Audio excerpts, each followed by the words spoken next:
Your life has been judged by a ruler that was never real.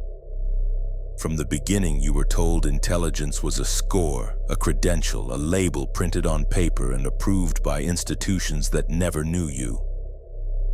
You were taught that being smart meant memorizing what others decided mattered, repeating it on command, then waiting for permission to advance. That definition was never about truth.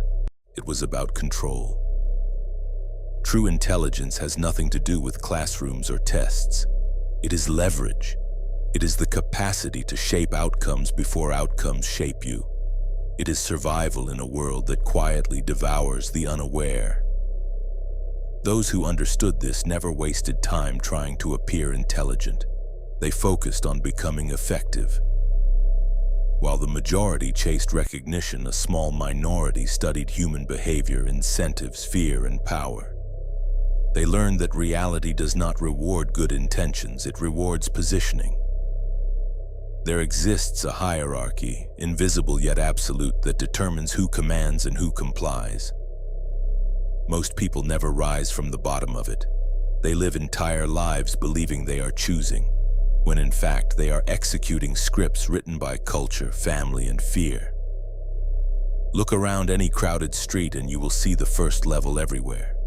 Faces drained of presence, eyes fixed forward, bodies moving by habit rather than decision.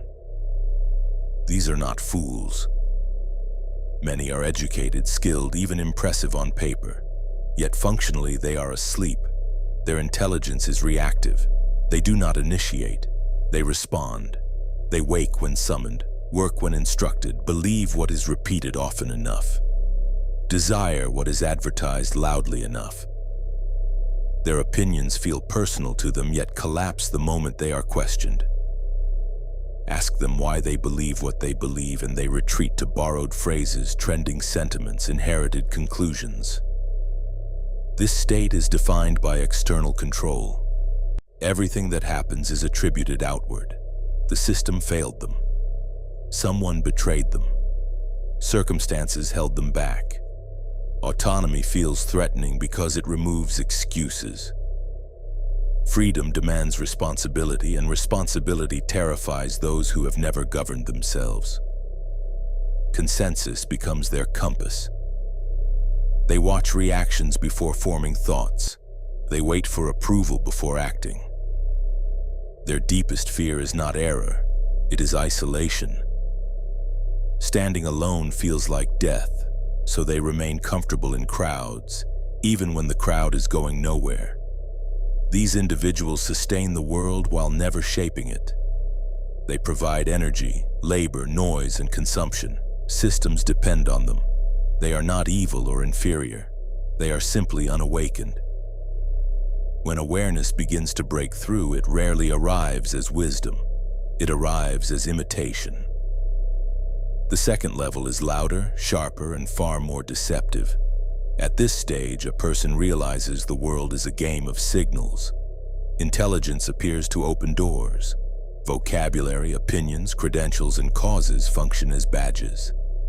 So they collect them. They borrow the language of thinkers without inheriting the discipline of thought. They adopt ideologies as costumes. They repeat arguments refined by others and mistake fluency for understanding. Intelligence becomes performance rather than perception. This individual craves recognition from those they consider elevated. Their self-worth depends on appearing informed, aligned, correct. They read summaries instead of substance, slogans instead of source material. They debate not to learn, but to win. Being challenged feels like an attack because exposure would be fatal. Knowing a little creates the illusion of mastery, while masking vast ignorance beneath confidence. This level is intoxicating. Compared to the unaware, the mimic feels superior. They believe they have awakened, but they are still dreaming. Their thoughts are assembled, not generated. Ask them to build something novel and they freeze. Creation requires solitude, risk, and responsibility. Imitation requires applause. That is why this level breeds defensiveness. questioning threatens the entire identity. If you find yourself memorizing arguments to avoid silence, if disagreement feels personal, if being seen as intelligent matters more than being correct, this is where you are. There is no shame in it. Recognition is the exit.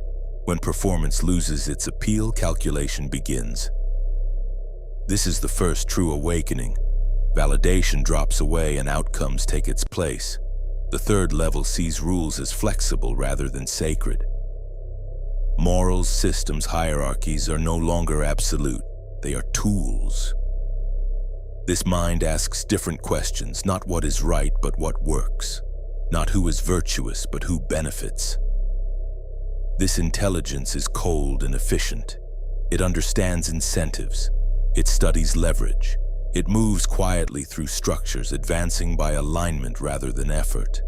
It flatters when useful, withdraws when necessary, speaks strategically, and listens constantly.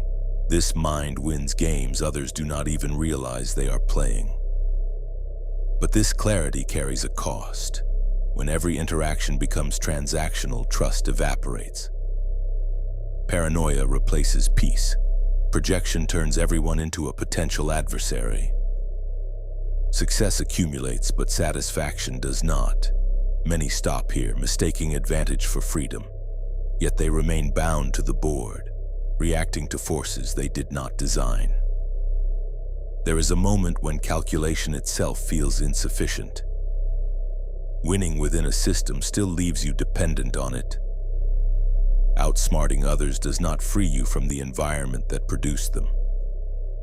At this edge, a tension forms between knowing and commanding. Awareness alone cannot carry the weight of leadership.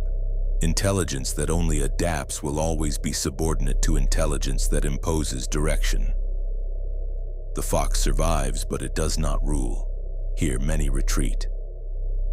Comfort returns in competence. But a few feel the pressure to step forward, to accept visibility, responsibility, and consequence. They sense that the next threshold demands more than insight. It demands will. It demands the courage to act without guarantees, to be judged, opposed, and tested. Calculation prepares the ground, but something else must step onto it. That step separates observers from operators, thinkers from forces, and awareness from authority. This is where intelligence stops watching life and begins bending it deliberately. Now, at the fourth level, intelligence becomes force. This is where observation turns into command and analysis hardens into direction. The operator no longer waits for openings. He creates them. He is not content with surviving systems. He reshapes them through action. This is the intelligence of execution, of pressure applied without hesitation. Where the calculator avoids risk, the operator accepts it as the cost of influence. He steps into conflict because conflict clarifies hierarchy. This mind understands that leadership is not consensus, it is decision. People do not follow because they are convinced. They follow because certainty is contagious. The operator carries that certainty even when the path is unclear. He absorbs responsibility that others avoid. When something fails, it is his failure. When something succeeds, he does not deflect credit. He stands visible, exposed, accountable. That visibility creates momentum. Others align not because they were manipulated, but because disorder exhausts them and direction relieves them. This level creates builders, commanders, founders, generals. It is generative intelligence.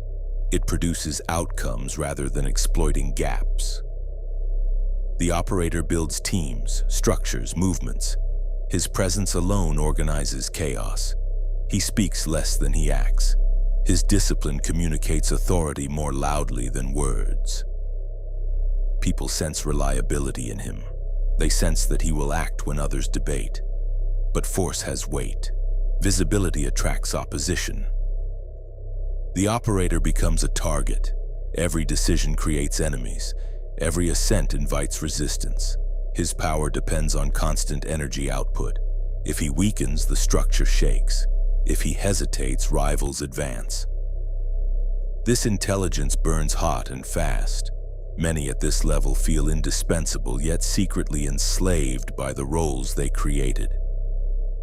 They mistake control for freedom and exhaust themselves maintaining dominance. When execution defines identity, rest feels like failure. Delegation feels like vulnerability. The operator believes collapse will follow absence. This is the paradox. The more force he applies, the more dependent everything becomes on him. His strength becomes the system's weakness. At night, when the noise fades, anxiety surfaces. Vigilance never sleeps. Some double down, mistaking fatigue for virtue. Others sense a deeper layer waiting beyond command. They realize power does not require constant presence. True influence operates even when unseen.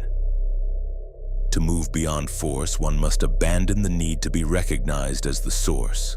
The fifth level is influence without exposure. Here, intelligence becomes invisible. The puppeteer does not stand at the front. He positions others there. He understands that resistance arises against overt control, but compliance flows toward perceived choice. He does not push. He arranges conditions. Outcomes emerge naturally because alternatives quietly disappear. This mind studies desire and fear with surgical precision. It understands narrative, identity, and incentive. It knows people act to protect self-image more than truth. The puppeteer speaks in ways that let others believe the conclusion was theirs. He does not argue. He frames. He does not order. He suggests. He creates environments where behavior aligns automatically. Credit rarely touches him. Blame never reaches him. Success appears distributed, accidental, organic.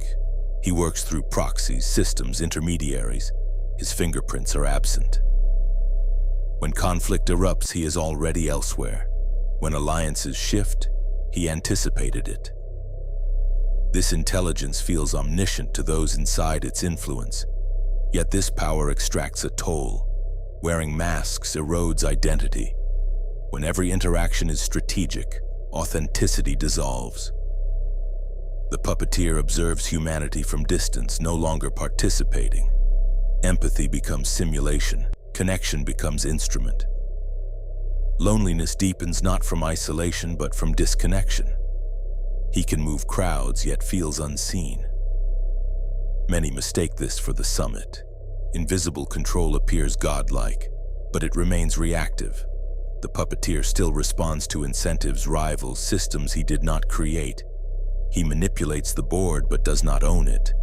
His freedom depends on maintaining illusions. If exposed, everything collapses. The next threshold demands a different orientation. It requires releasing attachment to individual outcomes. It requires thinking beyond people entirely. The sixth level is systemic intelligence. This is the architect. The architect does not influence behavior directly. He designs environments that shape behavior automatically. He understands that most actions are responses to structure. Change the structure and behavior follows. He builds platforms, institutions, ideologies, algorithms. He sets rules others mistake for reality. While others fight within games, he designs the games. While operators battle rivals, he profits from conflict itself. He does not care which side wins, he benefits from the motion. This intelligence operates on timelines measured in decades. It trades immediacy for inevitability. The architect studies history, economics, psychology, and physics as a single system. He understands feedback loops, second-order effects, delayed consequences. He sacrifices visibility for permanence. His work survives him. Empires follow patterns he predicted long before their founders believed them possible. But even this level carries attachment. The architect identifies with his creation. When systems fail, ego suffers. legacy binds him. He remains invested in outcomes, still seeking validation through endurance. The final ascent requires abandoning even that. Beyond structure lies absence. Beyond design lies detachment. There is a final intelligence that does not build, manipulate, command, or calculate. It simply is. This is the void. Here identity dissolves, desire fades, fear loses leverage. The void does not need control because nothing external can threaten it. Without attachment, manipulation becomes impossible. Without ego, insult evaporates. Without ambition, pressure disappears. This intelligence aligns with reality rather than opposing it. It acts when action is required and withdraws without regret. It is perfectly adaptable because it is unburdened by preference. It can descend into any level, use any tool, then return without residue. This state appears empty to observers. In truth, it is complete. It is freedom from the need to be someone. Power emerges naturally from that absence. When nothing is required, everything is available. Now the mirror is clear. Where you stand is visible. Movement upward does not require accumulation. It requires subtraction. Each level demands the death of a previous illusion. Comfort, validation, recognition, control, legacy. Few are willing to let go. Most oscillate between performance and calculation, trapped between needing approval and wanting advantage. Awareness is the first fracture. Discipline is the second. Detachment is the third. The ascent is not moral, it is not kind, it is not fair, it is real. And reality does not negotiate. Movement beyond awareness demands sacrifice. Each ascent strips comfort and replaces it with responsibility. At this stage, you begin to notice something unsettling. Intelligence is not evenly distributed. It concentrates where discipline exists. Most people do not fail because they lack ability. They fail because they refuse to pay the psychological cost required to advance. They sense the next level and recoil. The climb feels lonely. The air thins. Excuses lose oxygen. Between calculation and operation lies a critical fracture. Many reach competence, some even wealth, yet remain inert. They understand incentives, see patterns, predict outcomes, but never commit fully. This is paralysis disguised as insight. They believe knowing is enough. It is not. Knowledge without action decays into cynicism. The leap into execution requires courage, not intellect. It requires accepting consequences without guarantees. This is where fear becomes visible. Not fear of failure, but fear of exposure. To act is to be seen. To be seen is to be judged. Many prefer cleverness over accountability. They hide behind analysis to avoid responsibility.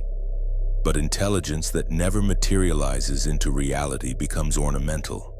It impresses, but it does not change outcomes. The operator crosses this threshold by embracing weight. He accepts that power creates friction. Every decision angers someone. Every standard excludes someone. This acceptance marks maturity. He no longer seeks to be understood. He seeks to be effective. The noise fades because direction replaces debate, yet effectiveness alone does not guarantee sovereignty. Action without awareness becomes tyranny. Force without subtlety creates rebellion. The operator eventually learns that command invites resistance. Even loyalty has limits. The stronger the grip, the greater the pushback. This realization opens the door to influence. Influence begins with restraint. The puppeteer learns that humans resist being controlled but eagerly submit to narratives that flatter their identity. He understands that people protect self-image more fiercely than truth.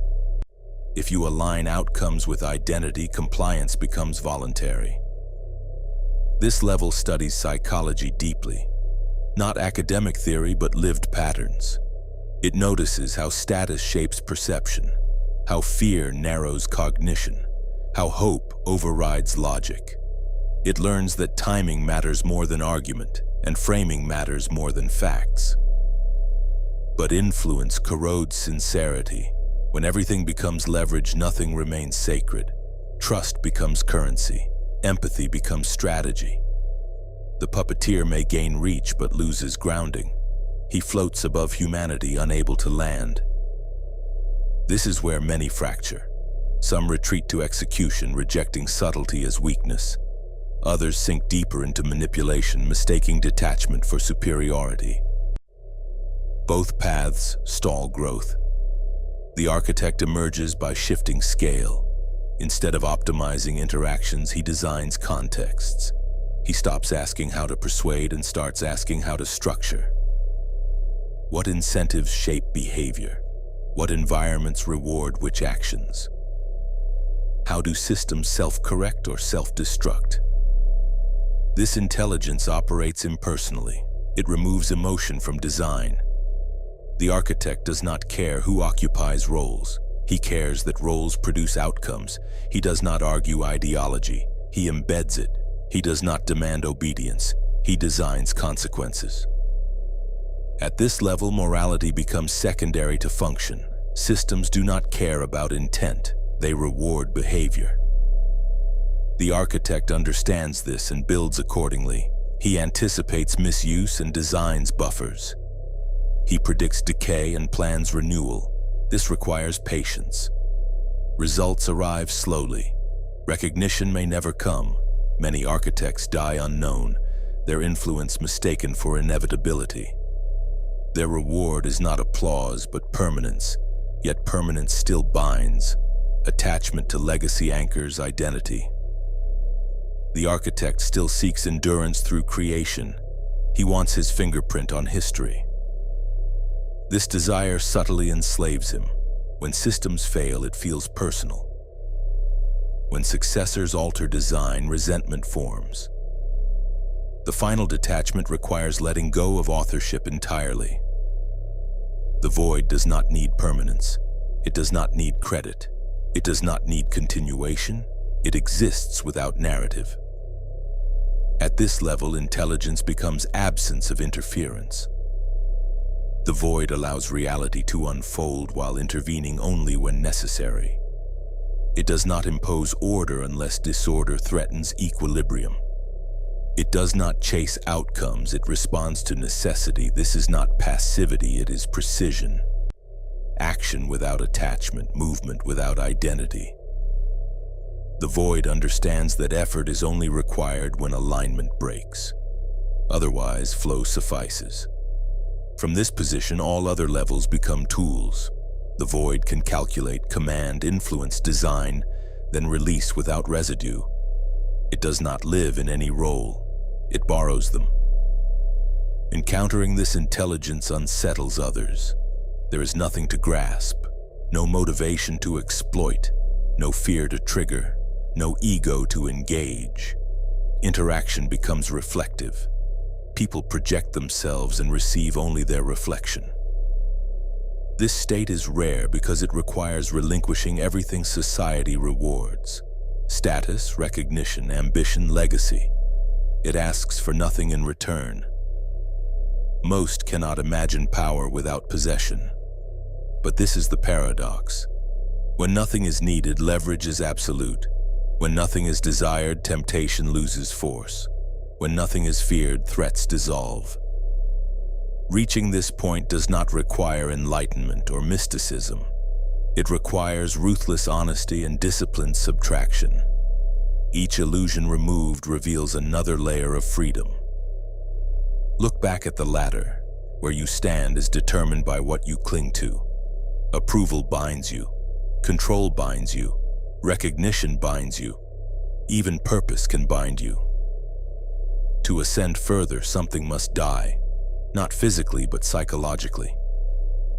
Each level demands the death of an identity you once defended. The sleeper must kill dependence. The mimic must kill vanity. The calculator must kill safety. The operator must kill ego. The puppeteer must kill manipulation. The architect must kill legacy. What remains after all these deaths is not emptiness, it is clarity. Now the question is not where you are, but what you are willing to release. Most will stop where comfort returns. Few continue into silence. The climb is optional. The consequences of not climbing are not. Part D, power at the final threshold, is quiet. It does not announce itself or seek confirmation. Those who reach it stop performing intelligence and start embodying necessity. Their actions appear minimal yet reshape entire trajectories. This is because they are no longer driven by identity. Identity demands defense, explanation, and repetition. The void requires none of these. When nothing is defended, nothing is threatened. At this level, intelligence ceases to compete. Competition presumes scarcity and comparison. The void operates beyond both. It does not seek advantage, it removes friction. This removal destabilizes systems built on reaction. People accustomed to negotiation panic when silence meets demand. They escalate because escalation is the only language they know. The void does not respond to escalation. It responds to necessity alone. This creates a symmetry that cannot be bridged by force. Force requires resistance to exist. Without resistance, force collapses into exhaustion. Here, many adversaries defeat themselves. They overextend, reveal motive, and exhaust resources. The void waits. Waiting is misunderstood as passivity. It is not passivity, it is selection. Action taken too early contaminates outcome. Action taken too late becomes apology. Timing emerges only when desire is absent. Desire accelerates prematurely. Fear delays indefinitely. The void experiences neither. This neutrality allows exact timing. Such precision appears supernatural to observers. They attribute it to luck or genius. Both are misinterpretations. What they witness is absence of interference. Interference is the true enemy of intelligence. Ego interferes. Attachment interferes. Narrative interferes. The void dissolves these obstructions. What remains is clarity without urgency. From clarity emerges authority that needs no enforcement. Others comply because resistance feels pointless. They cannot locate leverage. There is nothing to threaten, nothing to seduce, nothing to shame. This is ultimate deterrence. It arises not from dominance but from independence. Independence here means internal completion. No external outcome is required to validate action. Action validates itself. Most cannot tolerate this freedom. They reattach to goals to feel real. The void allows unrewarded action. This terrifies reward-driven minds. Yet it is the source of unbreakable consistency. Consistency without motivation is invincible. Motivation fluctuates. Necessity does not. At this stage, life simplifies. Choice is reduced to what must be done. Everything else dissolves. Complexity was always noise. The mind becomes light. Movement becomes efficient. Suffering decreases because resistance ends. Pain may exist, but it no longer compounds. This is misunderstood as coldness. It is actually compassion without illusion. Illusion creates false hope. False hope creates prolonged suffering. The void removes hope and replaces it with capacity. Capacity allows response. Response ends cycles. Cycles feed systems of control.